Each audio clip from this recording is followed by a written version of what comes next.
வணக்கம். எஸ்ஜே மாந்திரிகம்.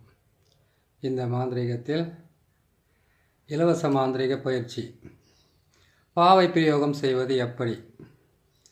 பாவை பிரயோகம் செய்வது எப்படி? பாவை என்பது கேட்டிங்கன்னாக்கா எத்தனை வகையாக செய்யணுன்றதை உங்களுக்கு நிறைய பதிவில் போட்டிருக்கேன். 216வது பதிவு வருது. இது வரைக்கும் கூட ஒரே கேள்வி தான் கேட்டுட்ருக்கீங்களே தவிர அதுலேருந்து நீங்கள் தேர்ச்சி பெற்று அதுலேருந்து வெற்றி பெறுறது எப்போன்னு தெரியல. இந்த உலகத்தில் எல்லாமே தேடிக்கிட்டே இருந்தோம்னா வாழ்நாள் முழுக்க தேடிக்கிட்டு தான் இருக்கணும். அதுக்குன்னு ஒரு முற்றுப்புள்ளி வச்சா தான் கரெக்டாக இருக்கும். ஏன்னு கேட்டிங்கனாக்கா இதை விட்டு அது செய்யலாமா, அதை விட்டு இது செய்யலாமான்னு சொல்லிட்டு தேடிக்கிட்டு இருந்தீங்கன்னாக்கா உங்களால் முழுமையாக வெற்றி பெறத்துக்கு ரொம்ப கஷ்டமாயிடும். எதுக்காக இந்த வார்த்தை சொல்கிறேன்னாக்கா, நான் சொல்லுவதற்கு நான் சலிச்சுக்கிட்டோ இல்லை இவங்களுக்கு இத்தனை முறை சொல்லிக்கிட்டு இருக்கோமே நம்மளுக்கு எந்த விதமான பயனும் இல்லையன்றதுக்காக மன உளைச்சலில் சொல்கிறேன், நீங்கள் தப்பாக நினைக்காதீங்க. உள்ளங்கை நெல்லிக்கனின்னு சொல்லுவாங்க. உங்கள்கிட்ட இருக்கிறத செய்துக்கிட்டே வரும்போது சில புதுமையான மந்திரங்களையும் புதுமையான சக்கரங்களையும் புதுமையான முறையில் தெய்வ தேவதைகளை நம்ம சித்தி பண்ணி நம்ம பிரயோகம் பண்ணாவே கரெக்டாக வந்துடும். ஏன்னு கேட்டிங்களேனாக்கா, தேடுறது தப்பு இல்லை, தேடினா தான் எல்லாமே கிடைக்கும். ஓடினா தான் வழியும் நமக்கு வழியும் நம்ம விட்டு தாண்டி போய் நிற்க முடியும். அப்படி இருக்கும்போது 215 220வது வீடியோ போய்கிட்டு இருக்கோம். இப்போ இலவச மாந்திரிகத்தில் பார்த்தீங்கன்னாக்கா மந்திர பிரயோகமாக சொல்லியிருக்கோம், எந்திர பிரயோகமாக சொல்லியிருக்கோம். எப்படி எந்தெந்த பொருள் எப்படி செய்யணுன்றது சொல்லியிருக்கிறோம். இப்போ நான் போட வேண்டியது அஷ்டகர்மன்னு சொல்லி 8 வகை தான். அந்த 8 வகையை பிரிச்சோம்னா 64 வரும். அந்த 64 நான் உங்களுக்கு தெளிவாக போட்டு காட்டுறது என்னுடைய கடமை. நான் போட்டு காட்டுறேன், நீங்கள் பார்த்துக்குங்க. பாவை பிரயோகம் பண்ணுறதுக்கு இந்த சக்கரம் போதுமானது. நீங்களும் என்ன பண்ணிக்கிட்டீங்கன்னாக்கா ஒரு 2 முறை 3 முறை இதை பார்த்தாவே உங்களுக்கு கரெக்டாக வந்துன்றதுக்காக தான் சக்கரத்தை போட்டு மேலே கலசத்துங்களை வச்சாக்கா உள்ளே இருக்கிற அச்சாரம் தெரியலன்னு மனசுக்குள்ளே கஷ்டப்படுறீங்க. சரி, அச்சாரத்தோடு போட்டு காமிச்சாக்கா அது எந்த பாவின்னு ஒரு கேள்வி கேட்குறீங்க. அது மாதிரி கேட்டுக்கிட்டே இருக்கிறதுனால சொல்லிக்கிட்டே இருக்கணும்னு தான் ஆசை, சொல்லிக்கிட்டே தான் இருக்கணும்னு கூட மனசுக்குள்ளே ஒரு திருப்தியாக இருக்குது. ஏன்னு கேட்டிங்கனாக்கா நீங்கள் கேட்கும்போது எவ்வளோ ஆர்வமாக இருக்கிறீங்கன்றது நல்லா எனக்கு புரியுது. இருந்தாலும் உங்களை உங்கள் மனசை நீங்கள் கட்டுப்படுத்திக்கங்க. கொஞ்சம் கட்டுப்படுத்திட்டு இது போதும்னு நீங்கள் நினச்சா தான். அதான் கேட்டிங்கனாக்கா நீ வேணுன்னும் போது எல்லா பிரச்சனையும் தேடி வந்துக்கிட்டே இருக்கும். போதும்னு முடிவு பண்ணோம்னாக்கா நோய் இருக்காது, நொடி இருக்காது, உடம்பு ஆரோக்கியமாக இருக்கும். இன்னும் 100 பதிவு இல்லை 500 பதிவு கூட நான் போகிறதுக்கு தயாராக இருக்கிறேன். நீங்கள் அதுக்கு ஒரு தெளிவு பெற்றீங்கன்னா போதும். மணி மந்திரம் முதல் கொண்டு இருந்து எல்லா மந்திரத்தையும் உங்களுக்கு சொல்லியிருக்கிறேன். நீங்கள் தேடினா தானே அதில் கிடைக்கும். அதாவது இக்கரையிலேருந்து அக்கறையை பார்க்கும்போது பச்சையாக தான் இருக்கும். நாம் போய் அந்த அந்த அக்கறையில் போய் சேர்ந்தோம்னாக்கா இந்த கரையை அப்படி தான் தெரியும் நம்மளுக்கு. ஓடாதீங்க, மனசை அலைப்பாய விடாதீங்க. அடுத்தது என்னன்னு தேடுறது தப்பு இல்லை. முதல்ல உட்காரணும், யோசிக்கணும். அதுக்கப்புறம் எது செஞ்சால் நல்லா இருக்கணும், நம்ம மனசுக்கும் நம்ம அறிவுக்கும் நல்லா வேலை கொடுத்தோம்னாவே தெளிவான நிலையும் தெளிவான ஒரு முடிவும் நம்மளுக்கு கிடைச்சிடும். சரி, நாம் பதிவுக்கு போவோம். இப்போ போட்டிருக்கிற இந்த சக்கரத்தை பொறுத்த வரைக்கும் பாவை பிரயோக சக்கரம். இந்த இலவச மாந்திரிகத்தில் பாவை பிரயோக சக்கரன்றது ரொம்ப முக்கியமான விஷயம். இது சொல்கிறது ஒவ்வொன்றையும் கொஞ்சம் 1 முறைக்கு 2 முறையில் 4 முறை கூட கேட்டு வச்சுக்கோங்க. நீங்கள் எனக்கு கமெண்ட் பண்ணாலும் சரி, நீங்கள் எனக்கு ஃபோன் பண்ணி கேட்டாலும் சரி, என்னோடய பதில் ஒரே மாதிரி தான் இருக்கும். எந்த விதமான மாற்றமும் இருக்காது. ஏன்னு கேட்டிங்கனாக்கா நிறைய பதிவுகள் போட்டுக்கிட்டு இருந்தேன். இப்போயும் போகணுன்னு தான் ஆசையாக இருக்குது. நேரம் கொஞ்சம் உடல்நிலை கொஞ்சம் அடிக்கடி கொஞ்சம் ப்ராப்ளமாக இருக்கிறதுனால கொஞ்சம் பார்த்து செஞ்சுக்கிட்டு இருக்கேன். நீங்கள் பாருங்கள், பார்த்து செஞ்சுக்கங்க. இந்த பாவை பிரயோக சக்கரத்தை கொஞ்சம் பாருங்கள். எதையுமே போடலை. ஆகாய வட்டத்துக்குள்ளே போட்டிருக்கிறது 6 கோண சக்கரம். வாழ்வு சக்கரம் சொல்லக்கூடிய 6 கோண சக்கரம். இதையே நீங்கள் பிரம்மனுடைய வட்டம், அதுக்கப்புறம் முக்கோணம், அதுக்கப்புறம் கேட்டிங்கன்னாக்கா பிறை கோணம், அதுக்கப்புறம் நாற்கோணம், இது எல்லாத்தையும் சேர்த்தோம்னாக்கா வர்றதுலேருந்து பார்த்தீங்கன்னாக்கா இதை பொறுத்த வரைக்கும் வசியமும் செய்யலாம். இதிலிருந்து பார்த்தீங்கன்னாக்கா மோகனமும் செய்யலாம். இந்த சக்கரத்தை மூலிமா வசியம் மோகனம் எதுவுமே செய்யலாம். அதே மாதிரி இந்த சக்கரத்தை போட்டு பாவை பிரயோகம் மூலிமா நம்ம 8 வகையாக பிரயோகம் பண்ணிக்கலாம். இப்போ நான் செய்கிறது பார்த்தீங்கன்னாக்கா பிரயோகம் பண்ணுறது எப்படி செய்கிறதுன்றது தான் மட்டும்தான் இப்போ நம்ம பார்க்க போகிறோம். இந்த சக்கரத்தை போட்டோம். இந்த சக்கரத்தை போடுறதுக்கு முன்னாடி நம்ம உடல்கட்டு மந்திரம்னு ஒன்று சொல்லியிருக்கிறேன். அந்த உடல்கட்டு மந்திரன்றது பார்த்தீங்கன்னாக்கா ஓம் மலையாள பகவதி தேகத்தில் பஞ்சாட்சாரமூர்த்திகள் கையில் மகேஸ்வரி காவல் சிரசு முதல் பாதம் வரை அஷ்ட தேவர்களும் ஓம் என்ற ஆட்சாரமோ காதில் வீரபத்ர தேவன் ஒரு சுற்றி காலவரம் காத்து ரட்சிக்க. யாரை சுற்றி? அதாவது எதிர்க்க வந்திருக்கிற உங்களுடைய இது மாந்திரிக செயத்துக்கு வந்தவங்களுக்காக நீங்கள் போடுற கட்டு. அதுவே நீங்கள் போட்டுக்கிற கட்டாக இருந்தாக்கா கடைசி எழுத்தை மாற்றி போட்டுக்குங்க. கடைசி எழுத்து எப்படி மாற்றி போகிறதுன்னு கேட்டிங்களா? ஓம் மலையாள பகவதி தேகத்தில் பஞ்சாட்சாரமூர்த்திகள் கையில் மகேஸ்வரி காவல் சிரசு முதல் பாதம் வரை அஷ்ட தேவர்களும் ஓம் என்ற ஆட்சாரமும் காதில் வீரபத்ர தேவனும் என்னை சுற்றி கால பைரவனும் காத்திருக்க. இந்த மந்திரத்தை சொல்லிடுறீங்க. சொல்லிவிட்டு விபூதியை கையில் வச்சுக்கிட்டு நம்மளை சுற்றி கட்டு போட்டுக்கணும். எப்படி கட்டு போட்டுக்கணும்? இந்த சக்கரத்தை போட்டணும், இந்த கட்டு போட்டு தான் ஆகணுமா? கட்டு போட்டே தான் ஆகணும். ஏன்னு கேட்டிங்களேனாக்கா, நீங்கள் எதை நினச்சி நீங்கள் எதை நோக்கி நீங்கள் போகிறீங்களோ அதை நோக்கி நீங்கள் போகும்போது வந்து ஒவ்வொருத்தருக்கும் ஒவ்வொரு தடை இருக்குது. மற்றவங்களால் தடை இருக்குது. எத்தனையோ தடைகள் இருக்குது. தடைகள்ன்றதுக்கு வந்து குறையே கிடையாது இந்த உலகத்தில். வாழ வைக்கிறதுக்கு தான் யாருக்குமே முடியாது. ஆனால் தடை பண்ணுறதுக்கு மட்டும் நிறைய பேர் காத்துக்கிட்டு இருப்பாங்க. எப்போவுமே ஒருத்தரை கெடுக்கணும், ஒருத்தரை அழிக்கணும், ஒருத்தரை வந்து நிலை கொலைய வைக்கணும், அவங்க குடும்பத்தை நாசம் பண்ணணும், அவங்க செய்கிற தொழில் நாசம் பண்ணுறதுக்கு மட்டும் நம்பர் 1 கூடி பேசுவானுங்க. இதுக்கு மட்டும்தான். அது ஒரு குடும்பம் மட்டும் செதஞ்சு போயிடுச்சு, இதை மட்டும் தூக்கி மேலே நிற்க வைக்கணும்னு கேட்டேன்னாக்கா, அதான் சொல்லுவாங்களே இதில், நம்ம பட்டாசு வச்சா பறந்து போகுது பாருங்கள், அந்த காய்க்குதான் அந்த மாதிரி பறந்து போயிடுவாங்க. குடும்பத்தை வாழ வைக்கிறதுக்கு மட்டுமே, ஒருத்தரை வாழ வைக்கிறதுக்கு மட்டும் யாரும் கை கொடுக்க மாட்டாங்க. அதெல்லாம் சொல்கிறீங்களா? ஒரு கையை 20 கையே வரும் தள்ளி விடுறதுக்கு. அப்பேற்பட்ட இந்த உலகத்திலேருந்து உங்களையும் பாதுகாத்துக்கணும், நீங்கள் செய்கிற தொழிலையும் பாதுகாத்துக்கனாக்கா அதுக்கு இந்த உடல் கட்ட மந்திரம் கண்டிப்பாக தேவை. கண்டிப்பாக பிரயோகப்பட்டீங்க. சரிங்க, செய்து முடிச்சிட்டிங்க. அதுக்கப்புறம் வந்து இந்த சக்கரத்து மூலிமா வந்து என்னென்ன செய்யணும், எப்படி செய்யணும்னு சொல்ல இந்த சக்கரத்தை நல்லா பார்த்துக்குங்க. வெறும் 6 கோணம் தான் போட்டிருக்கேன். சுற்றியும் பார்த்தீங்களானாக்கா நம்ம ஆகாய வட்டம் அதை தான் சொல்லியிருக்கேன். விந்து வேணும் வட்டம் கட்டியிருக்கேன். 6 பக்கமும் சூலம் போட்டிருக்கேன். நடுவில் பார்த்தீங்கன்னா ஓம் என்ற எழுத்து போட்டிருக்கேன். அந்த பக்கத்தில் ஓம் சிவாய நமன்ற எழுத்தை மட்டும் தான் எழுதியிருக்கேன். அந்த சிவாய நமன்ற எழுத்து வந்து நம்மளுடைய மாந்திரிகத்துக்கு ஒரு உயிர் மூச்சாகவே இருக்கும். இதை போட்டுக்குங்க. இதை போட்டு ஆளை உக்காரிச்சு நீங்கள் தாராளமாக செய்யலாம். இந்த சக்கரத்தை வந்து நீங்கள் எழுதி இந்த சக்கரத்தை வந்து நீங்கள் பிரயோகம் பண்ணுறதுக்காக வந்து நீங்கள் நம்ம இந்த சக்கரத்தை வந்து ஒரு செம்பு தகடோ, முறுத்தகடோ, அதுக்கப்புறம் தாமரை தகடோ, இல்லை பித்தளை தகடு, எந்த தகட்டிலையும் ஒரு தகட்டில் வந்து அந்த சாப நிவர்த்தி, அந்த பாவ நிவர்த்தி, எந்திர சாபம், மந்திர சாபம், மூலிகை சாபம், இந்த சாபம்லாம் நிவர்த்தி இல்லையா? அதுக்காக ஒவ்வொரு முறையும் நீங்கள் எடுக்கும்போதெல்லாம் வந்து சாப நிவர்த்தி பண்ணிக்கிட்டு இல்லை, ஒரு முறை நம்ம சாப நிவர்த்தி பண்ணி இதை எழுதி வச்சுக்கணும். இன்னாருக்கு இந்த பொருளை கொடுத்தோம்னா இதில் பேர் எழுதுனா போதும்னான்ற நிலைமைக்கு நீங்கள் வந்துடுங்க. சரிங்களா? இதை செய்து முடிச்சிட்டிங்க. இது சக்கரத்தை போட்டுட்டீங்க. சக்கரத்தை போட்ட உடனே இதை நீங்கள் மலையாள பகவதியுமே மந்திரத்தை சொல்லிட்டீங்க. மலையாள பகவதி சொன்னோன்னா உங்களுக்கு வந்து மந்திர கட்டு நீங்கள் போட்டுட்டீங்க. போட்டு முடிச்சோன்னா அதுக்கு அடுத்தது வந்துங்களாக்கா நம்மளுடைய ஆதி முதல் கடவுள் அப்படின்னு சொல்லக்கூடிய விநாயக பெருமானுடைய மந்திரத்தை சொல்லியே ஆகணும். அந்த மந்திரத்தை எப்படி சொல்கிறது? இந்த விநாயக மந்திரன்றது வந்து உங்களுக்கு எத்தனை வகையில் இருக்குது. ஏதாவது ஒன்று வச்சு நான் சொல்கிறது தான் நீங்கள் செய்யணும்னு கிடையாது. கூட உங்களுக்கு வந்து ஒரு துணையாக இருக்கட்டும்ன்றதுக்காக தான் இதை நான் சொல்லிக்கிட்டு வரேன். சரிங்களா? அப்படி இருக்கும்போது நீங்கள் என்ன பண்ணால் விநாயகர் மந்திரம் வந்து எத்தனையோ மந்திரம் இருக்குது. நான் சொல்கிற மந்திரம் உங்களுக்கு பிடிச்சிருந்தா எடுத்துக்கங்க. இல்லை உங்களுக்கு பிடிச்ச மந்திரம் வந்தால் அதையும் நீங்கள் பிரயோகம் பண்ணிக்கலாம். இந்த சக்கரத்தை போட்டுட்டு நான் சொன்ன மந்திரத்தை தான் நீங்கள் சொல்லணும். இந்த மந்திரத்தை விட்டால் உலகத்தில் மந்திரமே கிடையாது நான் சொல்லலை. நீங்களே உங்களுக்கு வந்து மனசுக்குள்ளே போட்டு அப்படி குழப்பிக்காதீங்க. நீங்கள் கேட்குற கேள்விகளும் நீங்கள் ஃபோன் பண்ணி கேட்குறது, நீங்கள் மெசேஜ் அனுப்புறதெல்லாம் பார்க்கும்போது ரொம்ப இப்படி தான் இருக்கணும்னு கிடையாது. இது வந்து ஒரு துணையாக உங்களுக்கு இருக்கட்டுமே, இதை நீங்கள் செய்து உங்களை காப்பாற்றிக்கிங்களேன் அப்படின்ற ஒரு நல்ல எண்ணத்தில் தான் இதை போடுறேனே தவிர இது ஒருதலை பட்சமாக ஒருத்தருக்கு தான் சேரணும், என்கிட்ட தான் நீங்கள் பார்த்தா கற்றுக்கணுன்ற அப்படியெல்லாம் கிடையாது. நானே வந்து பல பேர் சித்தர்கள், பல மாந்திரிகர்களுடைய கால் தூசு மாறித்தான் நானே. புரியுதுங்களா? அவங்க கால்லேருந்து பட்டு கீழே சிந்தி போகுது பார்த்தீங்களா? அந்த தூசு தான் நானே தவிர நான் வந்து பெரிய மந்திரவாதி, நான் ஒரு குருவாக இருக்கணும், நான் வந்து பெரிய பெரிய ஆளாக இருக்கணுன்ற ஆசையோ அந்த மாதிரி ஒரு எண்ணமோ என் மனசுக்குள்ளே இருக்காது. என்றைக்குமே வந்து நம்ம மற்றவங்கள விட தாழ்வானவங்க அப்படின்னு சொல்லணும். பைபிள் ஒரு இது ஒன்று சொல்லுவாங்க, வசனம் ஒன்று. அதாவது கேட்டிங்கன்னாக்கா, தன்னை தாழ்த்தி கொள்ளுகிறவனே உலகில் உயர்த்தப்படுவான். நம்மளை தாழ்த்திக்கணும். நான் ஒன்றும் பெருசாக செய்யலைங்க, நான் என்ன செய்ய தரேன், ஏதோ கடவுள் போட்ட பிச்சை உங்களுக்காக செஞ்சு தரேன், உங்களுக்கு நல்லா ஆகட்டும். இது வந்து 100% நல்லா ஆகிடும். நான் செஞ்சு நடக்காத வேலை இந்த உலகத்தில் எதுவுமே கிடையாதுன்னு சொன்னால் எதுவுமே நடக்காது.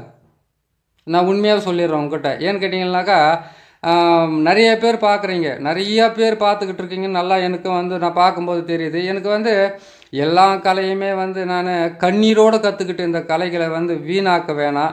இது 4 பேர்கிட்ட போய் சேரட்டும். ஏன்னு கேட்டிங்கன்னாக்கா, சிவன் சொன்னதாக தான் சொல்லியிருக்காங்க. சக்தி கேட்டதாக தான் சொல்லியிருக்காங்க. முருகப்பெருமானுக்கு இவங்க சொன்னதாக சொல்லியிருக்காங்க. அகத்தியருக்கு சொன்னதாக சொல்லியிருக்காங்க. இதை நம்பியே ஒரு கூட்டம் வாழுறாங்க. ஒரு கூட்டம் இதெல்லாம் இல்லைன்னு சொல்லிட்டு வாழ்ந்துக்கிட்டு இருக்காங்க. அவங்களுடைய நிலை அப்படி நம்பி வர்றவங்களுக்கு வந்து ஒரு முக்கியமான ஒரு கைப்பிடியாக இருக்கட்டுமே, உதவியாக இருக்கட்டுமே, துணையாக இருக்கட்டுமென்றதுக்காக தான் நான் சொல்கிறேன். சரிங்களா? சரி, நம்ம வேறு விஷயத்துக்கு போக வேணாம், இந்த விஷயத்துக்கு போயிடலாம். சரிங்களா? ஆகாய வட்டத்தை போட்டு 6 கோணத்தை உள்ளே நான் நிறுத்தியிருக்கேன். காரணத்தை அப்புறமா சொல்கிறேன் நான் உங்களுக்கு. இதை நிறுத்தி வச்சுருக்கிறேன். ஓம் என்ற எழுத்து நடுவில் போட்டிருக்கேன். சிவாய நம என்ற எழுத்தை போட்டிருக்கேன். ஓம் சிவாய நம. அந்த மீதி இருக்கிற இடத்துல என்னென்னா ஓம் சிவா ஓம் ஓம் ஓம் ஓம்ன்ற எழுத்தம் போட்டு ஆறு சொல் தான் போட்டோம். இப்போ வந்து இதுக்கு மஞ்சளை போட்டு குங்குமத்தை போட்டு எப்படி இதை வந்து பிரயோகம் பண்ணுறது, எதுக்காக பிரயோகம் பண்ணுறன்றதை வந்து நான் உங்களுக்கு தெளிவாக சொல்லிடுறேன். பார்த்துக்குங்க. நான் செய்த காட்டிடுறேன். மந்திரத்தை வந்து இங்கே கூட உட்காந்து சொல்லிடுறேன். ஏன்னு கேட்டாக்கா மந்திரம் சரியாக கேட்க மாட்டேங்குதுன்னு ஒன்று மாதிரி கேட்பீங்க நீங்கள். சரிங்களா? ஒரு நிமிஷங்க. இப்போ இந்த சக்கரத்தை நம்ம போட்டுட்டோம். சக்கரத்தை போட்டதுக்கு அப்புறமா இதுக்கு வந்து எப்படி தான் இதுக்கு நான் மஞ்சள் போடுறேன், எப்படி தான் பண்ணுறீங்கன்னு கேட்குறீங்க இல்லையா? அந்தாங்க பாருங்கள், இப்படி தான் மஞ்சள் இது போடுறது. நம்ம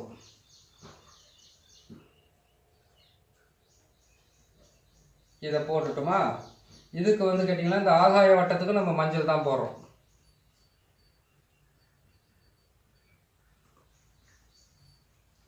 போட்டுட்டு இந்த சூலத்துக்கும் நம்ம மஞ்சள் தான் அந்த கோடு வரைக்கும் நம்ம போடுறோம்.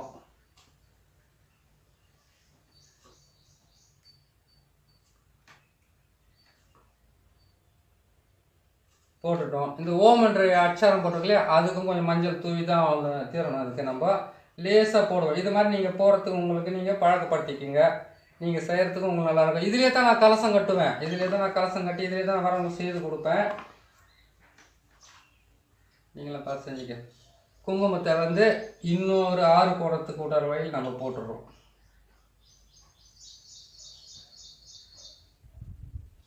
இப்போ நடுவில் வந்து நம்ம சூளத்துக்கு பதிலாக குங்குமத்தை போடுறோம். அந்த சூளத்துக்கு இதில் இப்போ வந்து மற்றதுல வந்து குங்குமத்தை நம்ம போட்டோம்.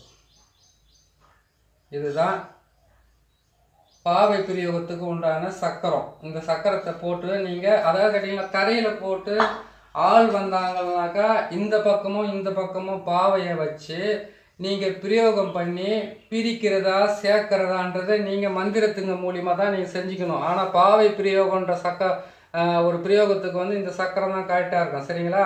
இதை நீங்கள் செய்துட்டீங்க. இதுக்கு வந்து நம்ம என்ன பண்ணணும்னு கேட்டிங்கன்னா, அப்போ முட்டையும் எலுமிச்சம் பழத்தை வைக்கிறோம். கலசம் கட்டி போகிறதெல்லாம் வந்து கேட்டிங்கன்னா இதோட பெருசாக வரும் சக்கரம்.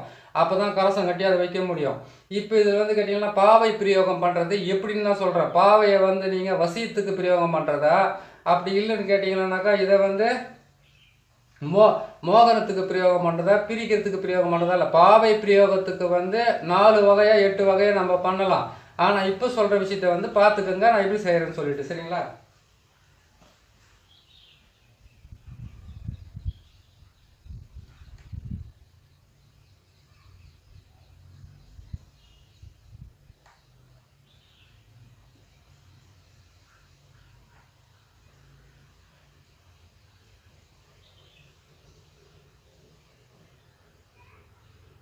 இந்த பாவை பிரயோகத்தை வந்து ஏவலுக்காக பயன்படுத்துறது இப்போ நான் போட்டிருக்கிறது. ஏவல் விட்டு நம்ம அதை பயன்படுத்துறதுக்காகவே நம்ம செய்கிற வேலை தான் இந்த முக்கியமான வேலை. இதை பார்த்துக்குங்க.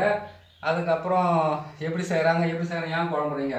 இத்தனை முட்டை 12 முட்டை வச்சு தான் ஏவல் விடணும்.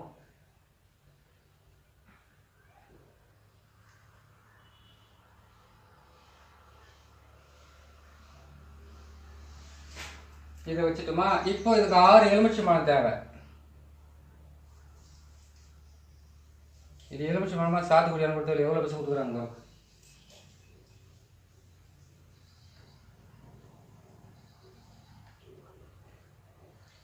இப்போ இதை செய்துட்டோம். 6 எலுமிச்சம்பழத்தை வச்சுட்டோம். அதாவது கம்மி இதில் வந்து ஏவல் விட்டு எப்படி நம்ம ஏவல் விடுறதுன்றதை தான் நம்ம பார்க்குறோம். இப்போ வந்து கேட்டிங்கனாக்கா 2 பாவை எடுத்துக்குங்க. ஆண் பாவை பெண் பாவைன்னு 2த்தையுமே எடுத்துக்கோங்க. இந்த 2 பாவையை வச்சு நம்ம ஏவல் விடுறோம். யாருக்கு ஏவல் விடுறோம் அப்படின்றது தான் முக்கியமான விஷயம். இந்த மாதிரி விடுறோம். அதே மாதிரி கேட்டிங்கனாக்கா மண் பாத்திரத்தால் செய்யப்பட்ட பொம்மையும் இருக்குது. இதை வச்சும் ஏவல் விடலாம். இதை வச்சு ஏவல் விடுறது எதை கேட்டிங்கன்னா மெழுகு சிலை, அதுக்கப்புறம் கேட்டிங்கன்னா எட்டியினுடைய வேறால் செய்யப்பட்ட பாவை, அதுக்கப்புறம் கேட்டிங்களானாக்கா நீங்கள் எந்த வயசில் செய்கிறீங்களோ அது வந்து கேட்டிங்கன்னா பிரயோகம் பண்ணுறது எப்படி, அது வந்து எப்படி நம்ம செய்கிறன்றது தான் முக்கியமான விஷயம். அது வந்து நம்ம செஞ்சு முடிக்கலாம். இப்போ பாருங்கள், இதுதான் பாவை பிரயோகம் செய்கிறது ஏவல் உரத்துக்கு உண்டான வேலை. சரி, இதெல்லாம் செய்துட்டீங்க. இது வந்து நான் பண்ணேன்னாக்கா, நான் சக்கரத்தங்களை போட்டிருக்கேன். நீங்கள் பேரை மட்டும்தான் எழுத வேண்டியதாக இருக்கும். நான் ஒரே ஒரு இதுக்காக செய்ய முடியாது. நான் எல்லாத்துக்கும் சக்கரம் போட்டு வச்சுருவேன், உருவு போட்டு வச்சுருவேன். நீங்கள் இந்த 12 முட்டையிலேயே வந்து ஏவல் விடுறதா இருக்குதா, அந்த ஏவல் விட்டு வசியம் பண்ணுறீங்களா, என்ன பண்ணுறீங்களோ அது வந்து மந்திர பிரயோகத்து மூலிமா தான் நீங்கள் செஞ்சுக்கிறது. இப்போ பாருங்கள், 12 முட்டையிலுமே வந்து ஏவல் விடுறீங்கனாக்கா எதுக்காக நீங்கள் ஏவல் விடுறீங்க? வசியத்துக்காக ஏவல் விடுறீங்களா? ஏவலுடைய மந்திரத்தை நான் சொல்கிறேன். அந்த மந்திரத்தை கொஞ்சம் தெளிவாக கேட்டுக்குங்க, கேட்டு செஞ்சுக்குங்க. சரிங்களா? ஏவல் விடுறதுக்கு முன்னாடி உடல் கட்டு மந்திரத்தை போட்டீங்க. இப்போ வந்து விநாயகருடைய மந்திரத்தை நம்ம சொல்கிறதுக்காக சொல்லியிருக்கிறேன் இல்லையா? நான் ஓம் கணபதி வருக, ஓங்கார கணபதி வருக, ரிங் கணபதி வருக, வருக ரிங்கார கணபதி வருக, ஸ்ரீங் கணபதி வருக, ஸ்ரீங்கார கணபதி வருக, நான் நினைத்த காரியங்கள் வசி வசி வய நம சிவாய நம, ஓம் ரீம் ஸ்ரீம் ஹவ்வும் சவ்வும் கணாயா கணாயா வருக சுவாக சொல்லிட்டுமா? இப்போ வந்து இதில் வந்து ஆணுடைய ஃபோட்டோவோ பெண்ணுடைய ஃபோட்டோவோ எதுக்காக ஏவல் விடுறீங்க? வசியத்துக்காக ஏவல் விடுறீங்களா? ஏவல் விடுறதுனா என்னன்னு கேட்டீங்கன்னாக்கா, ஒருத்தரை சர்வ நாசம் பண்ணுறதுக்காகவும் ஒருத்தரை வசியம் பண்ணி ஏவல் விட்டு வசியம் பண்ணிக்கிறதுக்காக பண்ணுறோம். இப்போ நான் பண்ணுறது கேட்டிங்கன்னா இது மூலிமா ஏவல் விடுறது. அதை கேட்டிங்கன்னாக்கா, இந்த தகுடில் வந்து நீங்கள் பேரை எழுதிட்டீங்க, இதே சக்கரத்தை போட்டிங்க, இந்த சக்கரத்தை போட்டு நீங்கள் வந்து ஆகாய வட்டத்தை கட்டிட்டீங்க. இதில் வந்து கேட்டிங்கன்னா பேர் எழுதுறீங்க, யார் வந்து இன்னார் வந்து இப்படி ஆகணும்னு எழுதுறீங்க இல்லையா? அதில் வந்து கேட்டிங்கன்னாக்கா ஏவலுக்குன்னு வந்து சில மந்திரங்கள் இருக்குது. அந்த மந்திரத்தை பிரயோகம் பண்ணி தான் நீங்கள் இது பண்ண வேண்டியதாக இருக்கும். அது வந்து கரெக்டாக பார்த்து செஞ்சீங்க. அந்த ஏவல் என்ன பண்ணணும்னு கேட்டிங்கன்னாக்கா, இந்த பொம்மைக்குள்ளே குத்தி விடணும், உள்ளே மடித்து பேருங்களை எழுதிட்டு இது எந்த பொம்மைக்குள்ளே செய்யணும். அதே மாதிரி கேட்டிங்கன்னா இந்த பொம்மைக்குள்ளேயே வந்து நீங்கள் அந்த பேர் எழுதிட்டீங்கன்னாக்கா, இது என்ன பண்ணணும் கேட்டிங்கன்னாக்கா, இதில் வந்து நேராக வந்து அந்த சீட்டை வச்சு இதில் அதான் தகுடை வச்சு அந்த தகுடை வச்சு என்ன பண்ணணும் கேட்டிங்கன்னாக்கா, நீங்கள் எட்டினுடைய இது நம்ம எருக்கனுடைய இது இருக்குது, அது ஒரு கட்டுக்கொடி ஒன்று சொல்லியிருக்கேன். அந்த கட்டுக்கொடியை போட்டு பிரிக்கிறதா சேர்க்கிறதா ஏவல் இடத்துக்கு நான் மந்திரத்தை மட்டும் சொல்கிறேன். பிரிக்கிறதுக்கு சேர்க்கறதுக்கு வந்து பதிவு ரொம்ப நீளமாக போகும், உங்களால் பார்க்க முடியாது. இப்போ அது வந்து ஒவ்வொன்றா போட்டுக்கிட்டே வரணும் இடையில அதை பார்த்துக்குங்க. இதுதான் ஏவல் விடுறதுக்கு உண்டான சக்கரம். சரி, ஏவல் விடுறதுக்கு உண்டான மந்திரத்தையும் நான் சொல்லிடுறேன். இப்போ வந்து கேட்டீங்கன்னாக்கா, உடல் கட்டு மந்திரத்தை சொல்லிட்டேன். தெய்வத்துக்கும் நம்மளுக்கு சங்கல்ப மந்திரம்னு வந்து உங்களுக்கு விநாயகர் பெருமானுடைய மந்திரத்தையும் சொல்லிட்டேன். இப்போ வந்து ஏவல் மந்திரத்தையும் சொல்லிடுறேன், அதையும் கேட்டுக்குங்க. அந்த மந்திரத்தை கேட்டு அதையும் எப்படி பிரயோகம் பண்ணுறதுன்னு எழுதுங்க. நல்லா கேட்டுங்க. எலுமிச்சம் பழத்தில் கூட அவங்க பேரை தான் எழுதணும். எழுதி கொண்டு போயிட்டு இதை யாருக்கு ஏவல் விடுறாங்களோ அவங்க ஊர் மயானத்தில் தான் இதை கொளுத்த வேண்டியதாக இருக்கும். ஏன்னு கேட்டிங்கன்னாக்கா, நீங்கள் உங்கள் ஊர்லேயே கொளுத்த முடியாது, அவங்க கையில் கொடுத்து அனுப்பி இவங்களுக்கு தான் இன்னார் தான் ஏவல் விட்டுக்கிறேன்னு சொல்லிட்டு அது மாதிரி செஞ்சு விடுங்க. ஏவல் மந்திரத்தை சொல்கிறேன் கேட்டுங்க. ஓம் இந்திரன் தந்த நீர் இறைவன் தந்த நீர். இந்த மந்திரத்தை வந்து ஏற்கனவே உங்களுக்கு நான் சொல்லியிருக்கேன். உங்களுக்கு அது ஞாபகம் இல்லைனாக்கா 220வது பதிவு வருது. கொஞ்சம் பொறுமையாக தேடினீங்களாம் உங்களுக்கு அதிலே கிடச்சிடும். மேலும் மேலே வந்து போட்டுக்கிட்டே இருக்கு. எனக்கு போடுறதுக்கு எனக்கு ஒன்றும் மனசு கட்டல. நீங்கள் பார்க்குறீங்க, நான் போடுறேன், ஒன்றும் தப்பு இல்லை. நீங்கள் ஒரு முறைக்கு 4 முறை தேடி பாருங்களேன், கண்டிப்பாக கிடைக்கும். ஏன்னு கேட்டாக்கா, உங்கள்கிட்டயே இருக்குது எல்லாமே. நீங்களே தேடினீங்களா கரெக்டாக கிடச்சிடும். சரிங்க, ஏவல் மந்திரத்தை சொல்கிறேன். ஓம் இந்திரன் தந்த நீர் இறைவன் தந்த நீர் சூலகபாலி பரமேஸ்வரி தந்த நீர் என்னை விட்டு எதிரியிடம் சென்று புல்லுருகி பாதாள சிதறுருகி காமுருகி கட்டுருகி முன்கை திரிகி முழங்கால் திரிகி சூலம் திரிகி சுடுகாடு திரிகி சுடுகாட்டு மேலுக்கு முத்திரமேல் திரிகி காளி காளியாய் பிறந்தவளை தக்கன் தலையை அறுத்தவளை கபால சூலம் தரித்தவளை இன்னார் மேல் விட்ட ஏவலை கொண்டு போய் சேர். இன்னார் மேலன்றது நீங்கள் தான் சொல்லணும். இதுக்கு மேலே தெளிவாக என்னால் சொல்ல முடியாது. இன்னார் மேல் விட்ட ஏவலை கொண்டு போய் அதான் கேட்டீங்கன்னாக்கா, உடல் கட்டு மந்திரம், பாவை பிரயோகம் எல்லாம் 8 வகையான அஸ்த கர்மத்தினுடைய மந்திரமும் இதிலே வருது பாருங்க. இங்கே சொன்னால் உங்களுக்கு கேட்குது இல்லை, பக்கத்தில் சொல்லிடுறோம். இந்த செல்லு பக்கத்தில் அப்போ உங்களுக்கு ஈஸியாக இருக்கும். அதாவது நான் என்ன சொல்கிறேன்னு கேட்டிங்களானாக்கா, ஒரு மந்திரத்தை வந்து உங்களுக்கு நான் சொல்கிறேன், அதை எப்படி நீங்கள் பிரயோகம் பண்ணி ஜெயிக்கணுன்றது அவங்களுடைய முழு விஷயமே. இந்த பாவை பிரயோகன்றதை வந்து கேட்டிங்கன்னாக்கா 8 வகையாக போடலாம். இந்த பாவை பிரயோகத்தை எப்படி 8 வகையாக போடுறது, எதுக்காக 8 வகையாக போடுறதுன்னு கேட்டிங்கன்னாக்கா, ஏவல் என்பது வந்து கேட்டிங்கன்னாக்கா, ஏவல் செய்து மயானத்தில் சாம்பல் எடுத்து இந்த உருவத்தை செய்துட்டிங்களா, அது இந்த முட்டை இது எல்லாம் போட்டு அதெல்லாம் நீங்கள் போட்டு எரிச்சிட்டிங்களா, எரித்து முடிச்சு நீங்கள் இந்த சாம்பலை கொண்டு போயிட்டு முக்கூட்டு மண் எல்லாத்தையும் சேர்த்து எடுத்துன்னு போய் எரிச்சு எடுத்துன்னு போயிட்டு மயான சாம்பலில் போட்டு எரிச்சு செய்து கற்பூரம் அந்த முட்டையெல்லாம் போட்டு எரிச்சு இதுலேருந்து கொஞ்சோண்டு சாம்பலை கொண்டு அவங்க போகிற வழியிலையோ அவங்க வீட்டாண்டியோ யாருக்காக நீங்கள் அந்த உருவ பொம்மையை செஞ்சீங்களோ, யாருடைய புகைப்படத்தை அதில் வச்சு நீங்கள் செஞ்சு எரிச்சிங்களோ, அதை எரித்து சாம்பலை கொண்டு போய் அவங்க வாசலில் கொஞ்சம் தூவி விட்டால் போதும், அவங்க போகிற வயலில் கொஞ்சம் தூவி விட்டால் போதும். நீங்கள் இங்கே செய்யும்போது அவங்களுக்கு சில வியாதிகளை உருவாக்கிறதுக்கு ஆரம்பிச்சிடும். ஏன்னு கேட்டிங்கன்னா, ஃபோட்டோ, தகுடு, தகடோட வந்து இந்த சக்கரம், இந்த சக்கரத்துக்கு மேலே வந்து அவங்களுடைய பேர், அவங்களுடைய அம்மா பேர். அதாவது நிறைய முறை நானே நிறைய பேர்கிட்ட கேட்டிருக்கேன். எதுக்காக மாந்திரிகம் நான் செய்யறதுக்கு முன்னாடி எதுக்காக வந்து ஒருத்தருடைய பேர் மட்டும் போதாதா, அதை வச்சு செய்யலாமா, அதை வச்சு செஞ்சிடலாமே, இதெல்லாம் முட்டை அதுக்கப்புறம் கேட்டிங்கன்னாக்கா இதெல்லாம் வளர்த்துனே தான் போகணுமா, இதெல்லாம் பிரச்சனைன்னு கேட்டிங்களா? அப்படி கிடையாதுங்க. ஒரு இது வந்து மனசு கஷ்டமாக இருக்குதுன்னு நினைக்காதீங்க. நான் சொல்கிறது கொஞ்சம் கரெக்டாக இருக்கும், அதனால தான் உங்களுக்கு சொல்கிறேன். ஒரு தாய் ஒரு குடும்பத்தில் இருக்கிறவங்க எல்லாரும் பேர் சொல்கிறாங்க. அந்த தாயினுடைய பேர் இருந்தாக்கா மகனுடைய பேர் அந்த குடும்பத்தில் இருக்கிற பேர் வந்து ஒருத்தர் பேர் கேட்டால், இப்போ ஒருத்தர் வந்து பேர் கேட்டிங்கனாக்கா வெங்கடேசன் வச்சுக்கோங்க, அப்படின்லாம் கேட்டிங்களா, வேறு ஏதோ ஒரு பேர் வச்சுக்கனாக்கா அந்த பேர் மாதிரி லட்சக்கணக்கான பேர் இருக்கும். ஆனால் தாய் பேரையும் அம்மா பேரையும் சேர்த்த மாதிரி யாருக்குமே அது மாதிரி வராது. அதான் கேட்டிங்கனாக்கா, இப்போது ஒருத்தர் பேர் வந்து இது பொம்பளை பேர் வந்து ஒரு பேர்னு வச்சுங்களேன், அதே பேரில் இன்னொரு பொம்பளை இருப்பாங்க. ஆனால் அவங்க கணவர் மாதிரி வந்து 2 பேர் ஒரே மாதிரி பேர் இருக்காது, பிள்ளைகள் மாதிரி வந்து வேறு இருக்குது. அதனால தான் வந்து சொல்கிறது, அவங்களுடைய பேரை எழுதும்போது வந்து நீங்கள் ஏவல் விடுறீங்க, ஃபோட்டோவெல்லாம் வச்சு விடுறீங்க, அந்த பேரை வந்து அவங்க அம்மா பேர் சேர்த்து போட்டிங்கன்னா அவங்களுக்கு நல்லா வேலை செய்யும். இந்த ஏவல்ன்றது வந்து கேட்டிங்கன்னாக்கா பாவை ஏவல் பிரயோகன்றது வந்து சாதாரண விஷயம் கிடையாது. செய்யும் போதே வந்து நீங்கள் தெளிவாக இந்த சக்கரத்தை போட்டு அந்த சக்கரத்தை வந்து எழுதி, இந்த சக்கரத்தை போட்டு அவங்கள உட்கார வச்சு நீங்கள் எல்லாமே செய்து முடிச்சுட்டு அதுக்கப்புறம் இதை கொண்டு போய் மயானத்தில் எரிச்சிட்டு அவங்க வீட்டு வாசலில் போட்டால் சரியாக போயிடும். இதே சக்கரத்தை போட்டு 2ஆக பிரித்தாக்கா அந்த பொம்மை இருக்குது பார்த்தீங்களா, பாவையை, அந்த பாவையை 2ஆக பிரிச்சிங்கனாக்கா கணவன் மனைவி பிரிவினை ஏற்படும். 2 பேர் சேர்ந்து இருக்கிற தவறான உறவுகளை பிரிக்க முடியும். அதே மாதிரி கேட்டிங்கன்னாக்கா, ஒருத்தர் கேட்டிருக்கிறாரு, சார் நீங்கள் வந்து மோகினி வசியத்துக்கு பாவை போட சொல்லியிருக்கிறீங்க, மோகினின்றது ஆண்களுக்கு தான் வசியமாகும், பெண்களுக்கு வசியமாகாத ஆகுமா, அதுக்கு பெண் பொம்மை போடணுமா ஆண் பொம்மை போடணுமான்னு கேட்டிருக்கிறாங்களே. அதான் கேட்டிங்கனாக்கா, ஆண் பொம்மைன்றது வந்து கேட்டிங்களேனாக்கா யார் எந்த ஆணை பிடிச்சிக்கிட்டு இருக்குது அவங்களுக்கு தான் ஆண் பொம்மை. பெண் பொம்மைன்றது வந்து மோகினி பொம்மை தான். அதில் ஃபோட்டோவை ஆணுடைய ஃபோட்டோவை மட்டும் வச்சு நீங்கள் செய்தாவே போதுமானது. அதுக்காக எனக்கு ஃபோன் பண்ணி கேட்கணுன்றதில்ல. ஒரு முறைக்கு 4 முறை பாருங்கள். அதுக்குன்னு தனியாக மந்திரம் இருக்குது. அது இது விட விளக்கமாகவும் எல்லாமே சொல்கிறதுன்னு ரொம்ப கஷ்டமாக இருக்கும். கொஞ்சம் பார்த்து நீங்களே அதான் கேட்டிங்கனாக்கா, ஒருத்தரை பார்த்து இவ்வளோ சொல்கிறாங்களே போதும்னு நினச்சிங்கனாவே மிகப்பெரிய விஷயம். இன்னும் வேணும்னு கேட்டிங்கனாக்கா, நம்ம வந்து மாட்டுக்கு வந்து ஒரு கைப்பிடி அளவு புல்லு போட்டுட்டு அதை போய்ட்டு ஒரு அண்டாயத்தில் போய்ட்டு பால் கறந்தால் வராது. அந்த மாதிரி வர்றது வரைக்குமே உங்களுக்கு முடிஞ்ச அளவுக்கு நீங்கள் செய்தீங்கன்னா இது மிகப்பெரிய நன்மை கொடுக்கறதுக்கு ஆரம்பிச்சிடும். இந்த பாவையாகவே செய்துட்டீங்க. செய்து முடித்த உடனே என்ன பண்ணுறீங்கன்னு கேட்டிங்கன்னாக்கா, இதை ஏவல் விடுறதுக்காக முருங்கை மரத்தினுடைய வேரை எடுத்து நம்ம சின்ன பாவையாக செய்யலாம், பெரிய பாவையை செய்யலாம், மெழுகை எடுத்து செய்யலாம். அதுக்கப்புறம் கேட்டிங்கன்னா மயான சாம்பலில் செய்யலாம், புத்து மண்ணில் செய்யலாம். அப்புறமேட்டு கேட்டிங்கன்னா எட்டி மரத்து கீழே இருக்குது, எருக்கஞ்செடிக்கு கீழே இருக்கிறது. அதுக்கப்புறம் கேட்டிங்கன்னாக்கா ஆத்தோரத்தில் இருக்குது, முக்கூட்டு வயல் இருக்கிறது, ஒரு குடும்பத்தில் இருக்கிறது.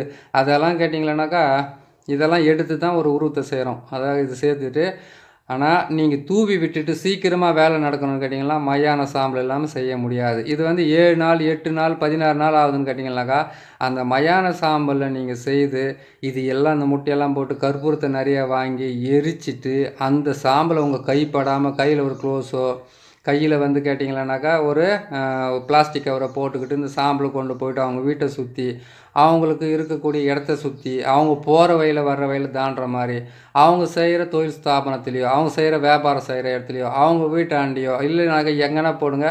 ஒரு விஷயத்தை மட்டும் முழுசாக கேட்டுங்க, கெடுவான் கேடு நினைப்பான். நீங்கள் கேட்குறீங்க, எனக்கு தெரிஞ்சதை நான் போட்டு கொடுக்குறேன். ஒரு பொண்ணு வந்து முழுகாமல் இருந்து அது வயிற்றுக்குள்ளே வந்து சிசுக்கு ஏன்னா ஒரு ஆபத்து வந்தால் அது பெரும் பாவமாகும். ஏன்னு கேட்டிங்களேனாக்கா, இன்னார் செய்தாரே உறுத்தல் அது அவள் நாடு நன்மையும் செய்து விடுதான் சொல்லியிருக்காங்க. மன்னிக்கிற மனம் இருந்தாவே போதும். உலகத்தில் இது இந்த மாதிரி கூட தேவையில்லை நம்மளுக்கு. ஆனால் என்ன பண்ணுறது, நம்மளை பிடிச்சி அப்படியே டார்ச்சர் பண்ணும்போது அந்த டைமில் இவங்களை ஏன்னா கொன்ன போட்டோட நிம்மதியாக இருக்குமென்ற அளவுக்கு டார்ச்சர் பண்ணுவாங்க. அதை வந்து நம்ம பொறுத்து போயிட்டோம்னா சரியாக போடும். அப்படியும் பொறுக்க முடியாத அளவுக்கு குலைப்பாதகமோ மானபங்கம் செய்கிறதோ அவமானப்படுத்துறதோ போகிறவங்க வரவங்கள போகும்போது வரும்போது வந்து டார்ச்சர் பண்ணுறதோ ரவுடிஸுங்களை வச்சு தொல்லை பண்ணுறதோ அதுக்கப்புறம் வந்து ஆளுங்களை வந்து ஏகப்பட்ட வேலை செய்கிறதோ அப்படி அது உங்களை வந்து அந்த அளவுக்கு மன வருத்தத்தை செய்தாங்கன்னாக்கா கண்டிப்பாக இதை பிரயோகம் பண்ணிக்கோங்க. இந்த பிரயோகம் செய்கிறதுக்கு வந்து ஒரு மாந்திரிகத்துக்கு போனீங்கன்னாக்கா எப்படி செய்யறதுன்னு உங்களுக்கு நான் சொல்லியிருக்கேன். அதே மாதிரி கேட்டிங்களேனாக்கா நீங்களே கூட செய்து நீங்கள் பிரயோகம் அதை கேட்டிங்கன்னாக்கா இது மயானத்துக்கு போய் சாம்பலை எடுத்துட்டோம்னா இன்னும் ஆகிடுமா. ஆனால் மயான சாம்பலை விட மோசமானது எது கூடாது. மயான சாம்பலை விட வந்து கேட்டிங்கன்னா பன்னி ரத்தத்தை சேர்த்திங்களா அதை விட மோசமானது. பன்னி ரத்தத்தோடு சேர்த்து என்ன பண்ணீங்கன்னாக்கா வெண்கடுகை சேர்த்து நீங்கள் திரிச்சிட்டிங்கன்னாவே சரியாக போயிடும். அதை விட மோசமானது ஒரு பெண்ணுடைய மாதவிட உதிர பென்சில் இருக்குது பற்றி அந்த பென்சிலே மயான சாம்பலை சேர்த்து அவங்க வீட்டு போட்டிங்கன்னா 24 மணி நேரத்தில் குடும்பத்தில் வெட்டுக்குத்து நடக்கும். ஆனால் மந்திரத்தை காட்ட சொல்லணும். புரியுதுங்களா? எல்லாமே சொல்லிடுங்க. அங்கே ஒரு ஒரு டாட்ஸ் புள்ளி ஒன்று வைக்கிறீங்களா நினைக்காதீங்க. எதையுமே ஈஸி கிடையாது இந்த உலகத்தில். நல்லா பாருங்கள், ஜெயிச்சவங்க மட்டும் கீழே இறங்கவே மாட்டாங்க. ஏன்னு கேட்டிங்கன்னாக்கா ஜெயிக்கிறதுக்கு முன்னாடி அவங்க பட்ட தோல்வி, அவங்க பட்ட துன்பம், அவங்க பட்ட அவமானம் இருக்குது பார்த்தீங்களா, அதுக்கு வந்து விலை மதிப்பே கிடையாது. நீங்கள் என்ன பாருங்கள், பணக்காரன் ஆகிட்டான், அவன் பெரிய ஆளாகிட்டான், வசதி ஆகிட்டான்னு கிடையாது. அந்த வசதிக்கு முன்னாடி அவங்க மேலே ஏறத்துக்காக அவங்க கால் எத்தனை பேர் இழுத்துருப்பாங்க. எதுவுமே இந்த ஈஸி அந்த உலகத்தில் கிடைக்கிறதே கிடையாது. உங்களுக்கு தொடர்ந்து வாழ்க்கையில் தோல்வியாக இருக்குதா, தொடர்ந்து வாழ்க்கையில் வந்து துன்பப்பட்டுக்கிட்டு இருக்கிறீங்களா, அப்போ உங்கள் வாழ்க்கையில் வந்து பெரிய நன்மையை கடவுள் கொடுக்க காத்துக்கிட்டு இருக்கிற நம்பிக்கையோடு முயற்சி பண்ணுங்கள். முயற்சி மட்டும்தான் நம்மளுக்கு வாழ்க்கையில் வந்து வெற்றியை கொடுக்கும். துன்பமோ துயரமோ அவமானமோ வெக்கமோ கேவலமோ எல்லாம் கலந்தது தான் அந்த வாழ்க்கை. இந்த வாழ்க்கையில் வந்து கொடுத்தவன் இழந்தவன் விட்டுட்டு போனவன் இவங்க தான் நிறைய பேர் இருப்பாங்க. நம்ம உடம்புக்கு கூட நம்ம உயிர் சொந்தம் இல்லை, என்றைக்கான உலகிக்கு போக போகுது. நீங்கள் பார்த்து செய்யுங்க, நல்லதை செய்யுங்க, நல்லபடியாக செய்யுங்க. அந்த வீட்டில் நீங்கள் எந்த விதத்தில் மாந்திரிக பிரயோகம் பண்ணாலும் சரி, ஏவல் பில்லி சூனியம் பண்ணாலும் சரி, அஸ்தகர்மம் சொல்லக்கூடிய 8 வகையான மாந்திரிகத்தை நீங்கள் பிரயோகம் பண்ணாலும் சரி, தயவுசெய்து ஒரே ஒரு விஷயம் மட்டும் உங்கள்கிட்ட கேட்டுக்க வேண்டியதாக இருக்குது. கர்ப்பமாக இருக்கிற வீட்லேயோ அதாவது கேட்டால் ஆக்ரோஷம் இருக்கும், கோபம் இருக்க தான் செய்யும். அதாவது இவங்களை அழிச்சே தீரணும் அப்படின்ட்டு அந்த மாதிரி நிலையாக இருக்கும்போது வந்து முழுகாமல் இருக்கிறவங்க ஒரு பெண் இருந்தாக்கா செய்யாதீங்க. தெய்வத்துக்கு சமம், அது யோசனை பண்ணிக்கோங்க. கடவுளே கண் கொண்டு பார்க்கக்கூடிய முழுமையானதுனாக்கா 2 உயிர், ஒரு உயிர் இன்னொரு உயிரை சுமக்கும் போது தான் அது மாதிரி இருக்கும். அதே மாதிரி கேட்டிங்கன்னா வயதானவங்களோ 9 வயதுக்கு உள்ளே இருக்கிறவங்களோ வீட்டுக்குள்ளே இருந்தாங்கன்னாக்கா அவங்களுக்கு வந்து மாந்திரிக பிரயோகம் பண்ண நினைக்காதீங்க. 45 வயசு 65 வயசுக்கு மேலே போனவன் மாந்திரிக பிரயோகம் வராது. அப்படி தேடிக்கிட்டு போகிறதும் வேஸ்ட்டான வேலை தான். சரிங்களா? அப்படி இருக்கும்போது இது என்ன பண்ணுறீங்கன்னு கேட்டிங்கன்னாக்கா இந்த மாந்திரிக பிரயோகம் பண்ணிவிட்டு அந்த வீட்டை சுற்றி போகிறதுக்கு முன்னாடி இது செய்ய வேண்டிய நாள்னு ஒன்று இருக்குது. செவ்வாய்க்கிழமை சனிக்கிழமை செய்யலாம், அமாவாசை அன்னைக்கு செய்யலாம், பௌர்ணமி அன்னைக்கு செய்ய முடியாது ஏவல் விடுறதெல்லாம். அதே மாதிரி கேட்டிங்கன்னாக்கா நீங்கள் அஷ்டமி நவமின்னு சொல்கிறாங்க இல்லையா, அதே மாதிரி கேட்டிங்கன்னாக்கா அஷ்டமி நவமி விட்டுருங்க, அஷ்டமியில் செய்யலாம் தாராளமாக மாந்திரிக பிரயோகம் தாராளமாக செய்துக்கலாம். அதே மாதிரி கேட்டிங்கன்னாக்கா சதுர்த்தி இருக்குது பார்த்தீங்களா, சதுர்த்தி அன்னைக்கு வந்து எல்லாம் சொல்லுவாங்க சதுர்த்தி அன்னைக்கு வந்து எதுவும் பண்ணக்கூடாதுன்னு, அன்றைக்கி கூட மாந்திரிக பிரயோகம் பண்ணலாம். உங்களுக்கு எந்த நாள் பிரயோகம் பண்ண நல்லா இருக்குன்றதை வந்து நான் சொல்லியிருக்கிறேன். இதை விட நல்ல நாள் உங்களுக்குள்ளே இன்றைக்கி தான் செஞ்சால் நல்லா இருக்குன்னாக்கா நீங்கள் தாராளமாக செஞ்சுக்குங்க. இதை செய்து முடிங்க. இந்த முட்டிலெல்லாம் வந்து அவங்களுடைய பேர் தான் எழுதணும். நான் உருவ பொம்மைகளை நான் போட்டு வச்சுருக்கிறேன், எனக்கு வர ஆளுங்களுக்கு கொடுக்குறதுக்காக நீங்கள் அவங்களுடைய பேரை எழுதிக்கிங்க. அதே மாதிரி கேட்டிங்கன்னாக்கா ஒரு தகுடால் எழுதி அதனுடைய மார்புக்கு நடுவில் வச்சு நீங்கள் கட்டு போடுங்க. எருக்கனுடைய கட்டை போடலாம், ஒத்த கட்டு போடலாம். வசியத்துக்கு வந்து 3 கலர் நூல் போடலாம். நீங்கள் வந்து பிரிக்கிறதோ இல்லை ஏன்னா வந்து எதனா செய்கிறதா இருந்தாக்கா அதுக்கு நீங்கள் ஒத்த நூல் தான் கட்டு தான் போட வேண்டியது இருக்கும். அந்த ஒத்த நூல் கட்டை போட்டு அந்த பாவையை கொண்டு போய் எரிச்சிக்கங்க. சரி, இன்னொரு விஷயம் சொல்லிக்கிறாங்க, இவ்வளோ பெரிய பாவையை செய்து தான் எரிக்கணுமா? வேறு என்ன செய்யலாக்கா முருங்கை கட்டியில் சின்ன சின்ன பாவையை செய்ய முடியலனாக்கா மெழுகால செய்துக்குங்க. மெழுகை வந்து தேன் மெழுகை வாங்கிட்டு வந்து நல்லா காய்ச்சிட்டு வந்து நெருப்பு போட்டு காய்ச்சிட்டு சின்ன சின்ன பொம்மையாக செய்துக்குங்க. சரி, அதை வந்து இவங்க செய்திருப்பாங்களான்னு கூட உங்களுக்குள்ள ஒரு டவுட் வரலாம். அந்த அந்த பாவையும் உங்களுக்கு காட்டிடுறேன், அது மாதிரி செஞ்சுக்கலாம். அது உங்களுக்கு இதை பாருங்கள், இதுதான் நான் செய்கிறது. சின்ன சின்ன பாவைகளை வந்து இப்படி செய்யலாம் தாராளமாக. சரிங்களா? இந்த மாதிரி பாவைகளை நீங்கள் செய்து இது நீங்கள் பிரயோகப்படுத்தலாம். இது கண்ணு மூக்கு வந்து கேட்டிங்கன்னா நான் அப்புறமா அவங்க வரும்போது நான் தீட்டிக்குவேன். இது மாதிரி வந்து நான் 100 கணக்கில் செஞ்சு வச்சுக்கிட்டு இருப்பேன். உங்களுக்கு தேவையான மெழுகு வந்து இப்படி செஞ்சு வச்சுக்கோங்க. இதிலே வந்து குட்டிச்சாத்தான் ஏவல் கூட செய்யலாம், குட்டிச்சாத்தான வசியம் கூட பண்ணலாம், குட்டிச்சாத்தான பிரயோகம் பண்ணி எல்லாமே செய்யறதுக்கு ஆரம்பிக்கலாம். அதை வந்து மொல்லமாக போடுறான். ஏன்னு கேட்டாக்கா இடையில இதை விட்டுட்டு அதுக்கு அங்கே போதாது மந்திரத்துங்களை மாற்றி மாற்றி சொல்லிக்கிறதுக்கு எனக்கு போதும் ஆகி போயிடுது. இதே வந்து ஆயிடுச்சு 5 நாள் 6 நாளைக்கு மேலே ஆச்சு ஒரு பதிவை போட்டு உங்களுக்கு. இது நீங்கள் பார்த்து செய்யுங்க. பார்த்து செய்தீங்களா உங்களுக்கு நல்ல வெற்றியை கொடுக்கறதுக்கு ஆரம்பிக்கும். உங்களுக்கும் வந்து பிரயோகம் பண்ணுறதுக்கு ஈஸியாக இருக்கும். இதை பார்த்து செய்து கொடுங்க. ஏவல் விடுறது வந்து செவ்வாய்க்கிழமை வெள்ளிக்கிழமை பார்த்து சரியா மந்திரத்தை சொன்னோம் இல்லை ஞாபகம் கூட இல்லை உங்கள்கிட்ட பேசிகிட்டு இருக்கிறதுனால சொல்லிடுறேன் கேட்டுங்க. ஓம் இந்திரன் தந்த நீர், இறைவன் தந்த நீர், சூல கபாலி பரமேஸ்வரி தந்த நீர், என்னை விட்டு எதிரியிடம் சென்று புல்லுருகி பாதாள சிதறுருகி காமுருகி கட்டுருகி முன்கை திரிகி முழங்கால் திரிகி சூலம் திரிகி சுடுகாடு திரிகி சுடுகாட்டு மேற்கும் உத்திரமேல் திரிகி காளி காளியாய் பிறந்தவளை தக்கன் தலை அறுத்தவளை கபால சூலம் தரித்தவளை இன்னார் மேல் விட்ட ஏவலை கொண்டு போய் சரி. இன்னார் மேலன்றது அவங்களுடைய பேர். நீங்கள் இந்த முட்டியில் தகுட்டில் அந்த பொம்மை மேலே இதில் எழுது தான் இன்னார் சேர்க்கறதுக்கும் அதுக்கு ஒரு வழி இருக்குது. சரிங்களா? சரி, பதிவு நீளம் அதிகமாக இருக்குது. பொறுமையாக ஒரு முறைக்கு 4 முறை பார்த்தீங்களா உங்களுக்கு நல்லா புரியறதுக்கு ஆரம்பிக்கும். இதையே உங்களுக்கு போதுமானது. இவ்வளோத்துக்கு இது ஒன்று போதாதுங்களா? பார்த்து பத்திரமா செய்யுங்க. நல்லது செய்யுங்க, நல்லபடியாக நடக்கட்டும். இன்னொரு நல்ல பதிவு உங்களை நான் சந்திக்கிறேன். நம்ம சேனலில் பார்க்குறீங்க, சப்ஸ்கிரைப் பண்ணுங்கள். பிடிச்சிருந்தால் சப்ஸ்கிரைப் பண்ணுங்கள், லைக் பண்ணுங்கள், ஷேர் பண்ணுங்கள். இன்னொரு நல்ல பதிவில் சந்திக்கிறேன். நன்றி, வணக்கம்.